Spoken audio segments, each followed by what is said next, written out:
Seseorang dari lembah Moyan melihat jika token dari tetua mereka telah hancur, yang menandakan jika pemilik token telah mati.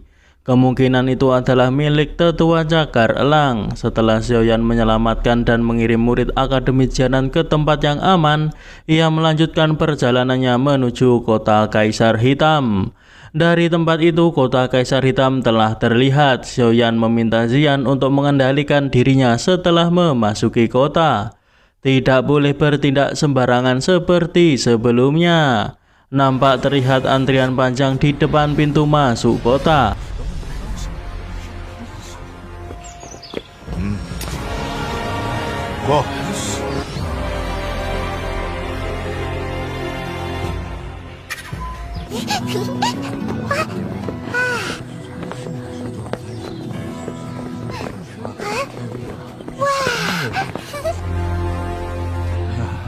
Saat di perjalanan, banyak orang dengan tingkah berbeda-beda. Ada yang suka godain wanita, buang air di pohon, dan lain sebagainya. Melihat Xiao Yixian, mereka terpesona karena sudah lama tidak melihat gadis secantik Xiao Yixian. Mereka berencana menangkap dan memberikannya kepada ketua mereka. Ketika Xian ingin bertindak, ia dihentikan oleh Xiao Yixian. Xiaoyan mengajak pergi namun tak berencana untuk melepaskan mereka. Xian pun mengerti dengan maksud Xiaoyan. Ia pun tertawa kecil sambil mengikuti Xiaoyan.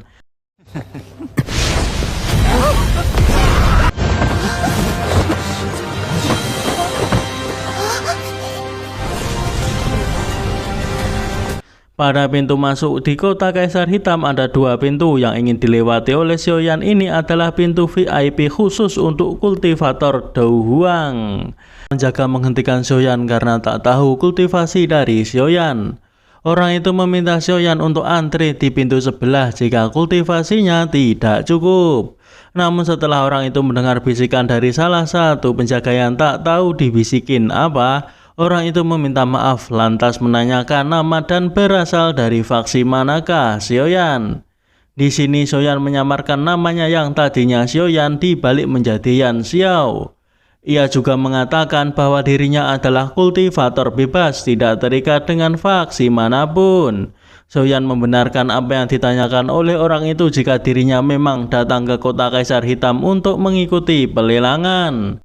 Orang itu memberitahu jika sekarang kota sangat penuh, sangat sulit untuk mencari tempat tinggal. Namun sekte mereka memiliki tempat yang disiapkan khusus untuk orang kuat. Tetua itu memberikan plat perintah dan meminta Xiaoyan untuk menunjukkannya ke pavilion Kaisar Hitam yang berada di pusat kota. Orang itu juga mengingatkan tentang geng yang telah dikasih sedikit perkenalan dari Xiaoyan, yakni geng Kuilang. Meski yang berada di depan tadi nampak orang tak berguna, namun geng Kuilang secara keseluruhan memiliki kekuatan yang besar. Setelah Xiaoyan sudah menaiki lift VIP, orang itu memerintah para penjaga alias bawahannya untuk melaporkan tentang Xiaoyan kepada tetua. Ia berencana untuk mencoba kekuatan dari Xiaoyan lewat geng Kuilang. Setelah memasuki kota, Xian yang mencoba ingin pergi ditahan oleh Xiaoyan karena takut Xian akan membuat masalah. Xian beralasan jika dirinya ingin melihat di depan apakah ada geng Kuilang yang melakukan kejahatan atau tidak. Melihat ekspresi Xiaoyan yang tak percaya, Xian pun mengakui jika dirinya lapar dan ingin makan satu makanan saja.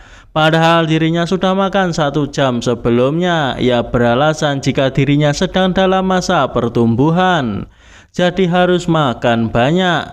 Xiaoyan ingin pergi ke toko obat terlebih dahulu, berharap bisa mendapatkan bahan obat yang dibutuhkan, sekaligus mencari informasi mengenai cairan bodi. Sebelum pergi, ia mengingatkan Xiao Yixian jika lain kali bertemu orang geng Kuilang, meminta Xiao Yixian untuk langsung bertindak. Di wilayah sudut hitam ini tak akan ada yang menyalahkannya jika melakukan hal tersebut. Alasan mengapa kota Kaisar Hitam dapat menarik perhatian orang di luaran sana ialah banyak bahan obat yang dengan mudah bisa ditemukan dan diperjualbelikan dengan bebas, yang padahal di tempat lain tidaklah seperti itu. Seseorang menanyakan kepada Xiaoyan dirinya membutuhkan obat apa, lantas Xiaoyan memberikan secari kertas kepada orang tersebut. Melihat susunan bahan obat yang ada di kertas tersebut terasa familiar, ia menebak jika Xiaoyan adalah seorang alkemis. Karena dirinya juga seorang alkemis, Xiaoyan waktu menulis resep itu berdasarkan khasiat obat tanpa ia sadari, tapi tak menyangka Pak Tua di depannya begitu cermat. 5 bahan obat paling atas memang ada di balai ribuan obat, namun harganya sangat mahal. Jika dijumlahkan semuanya sekitar 2 juta koin emas. Koin emas bukanlah masalah bagi Xiaoyan, yang terpenting bahannya ada. Namun 3 bahan terakhir, ginseng Qialin, rumput molingo, buah yugu sangat sulit dicari. Jika begitu, Xiaoyan meminta Pak Tua itu untuk mengambilkan 5 bahan obat paling atas. 3 bahan terakhir akan ia cari di tempat lain. Pak Tua itu hanya bilang 3 bahan obat itu sulit dicari, tapi dirinya tidak bilang kalau balai ribuan obat tidak punya. Namun bahan obat langka semacam ini tidak dijual, melainkan harus ditukar dengan pil tingkat 5. Xiaoyan pun tak mempermasalahkannya, dirinya akan menukar bahan obat dengan pil tingkat 5. Setelah bahan obat ditunjukkan, ada seseorang selain Xiaoyan yang menginginkan 3 bahan obat tersebut. Orang itu datang kali ini secara khusus demi bahan obat langka. Berharap dengan statusnya di Kaisar Hitam, Balai 1000 Obat takkan mengecewakannya. Sesuai aturan, jika ada banyak orang yang menginginkan suatu bahan obat, harus ditentukan dengan adu harga. Siapa yang memberikan kualitas pil tingkat tinggi, dia pemenangnya. Orang itu memperkenalkan dirinya bernama Qisan. Dirinya menginginkan 3 bahan obat itu untuk membuat pil, memohon pada Xiaoyan untuk memberikan kepada dirinya. Namun Xiaoyan juga membutuhkan 3 bahan obat tersebut, jadi tidak bisa memberikannya. Seorang wanita yang nampaknya pemilik toko itu mengingatkan Xiaoyan agar tak menyinggung ketua alkemis Kaisar Hitam. Karena hal itu tidaklah layak, 3 bahan obat itu sangat penting bagi Xiaoyan, jadi dirinya tak akan melepaskannya. Qisan tiba-tiba langsung ingin mengambil obat tersebut padahal belum terjadi transaksi. Alhasil dihentikanlah tangan Qisan oleh Xiaoyan. Qisan mengingatkan Xiaoyan jika berada di wilayah Kaisar Hitam harusnya tahu merendahkan diri. Melihat pertengkaran semakin panas, wanita itu mengingatkan jika toko mereka tidaklah cocok untuk bertarung dan menyarankan agar menentukan pemilik bahan obat dengan kualitas pil. Ketua Qisan setuju, ia mengeluarkan pil spiritual tempur. Orang tua itu membenarkan jika pil yang ditunjukkan oleh Qisan adalah pil spiritual tempur. Qisan merasa telah memenangkannya, jadi ia bermaksud ingin mengambil bahan obat tersebut. Namun Xiaoyan belum mengeluarkan pil dan meminta Qisan untuk tidak perlu terburu-buru. Kebetulan milik Xiaoyan juga pil spiritual tempur. Orang tua itu yang menghirup aroma dari pil itu mengatakan bahwa pil milik Xiaoyan memiliki kualitas yang sangat tinggi. Qisan tak percaya jika Xiaoyan bisa memberikan pil spiritual tempur. Orang tua itu memberi penjelasan bahwa yang diberikan Xiaoyan memang juga pil spiritual tempur. Selain itu kualitasnya lebih unggul dibanding dengan milik Qisan. Qisan tak terima karena pil yang ia buat lebih buruk dari milik Xiaoyan. Wanita itu meminta tetua Qi untuk tidak berlebihan. Xian yang mencium aroma itu pun kagum dengan wanginya aroma pil dan membayangkan jika ia memakan pil itu rasanya pastilah sangat enak. Tetua Qi masihlah tak terima jika 3 bahan obat itu menjadi milik Xiaoyan. Lantas ia berniat menyerang Xiaoyan. Namun Xiaoyan menghentikannya dengan kekuatannya. Akhirnya Qisan mengetahui jika kultivasi Xiaoyan berada di ranah Douhuang. Dan berakhir Qisan meminta maaf kepada Xiaoyan. Xiaoyan mengingatkan jangan karena statusnya sebagai ketua alkemis sekte Kaisar Hitam maka bertindak sesuka hati. Qisan pergi sambil menggerutu, ia masihlah belum terima dengan perlakuan Xiaoyan kepada dirinya. Wanita itu memberitahu jika Qisan adalah orang yang picik, menyarankan Xiaoyan agar segera pergi dari kota Kaisar Hitam jika tidak memiliki urusan penting.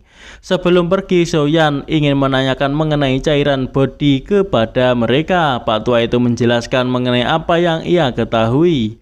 Cairan bodi ialah benda ajaib yang dikeluarkan oleh jantung bodi. Mengonsumsi cairan bodi bisa menumbuhkan tubuh dan memperbaiki kondisi fisik, sementara jantung bodi terbentuk oleh pohon bodi kuno selama ribuan tahun.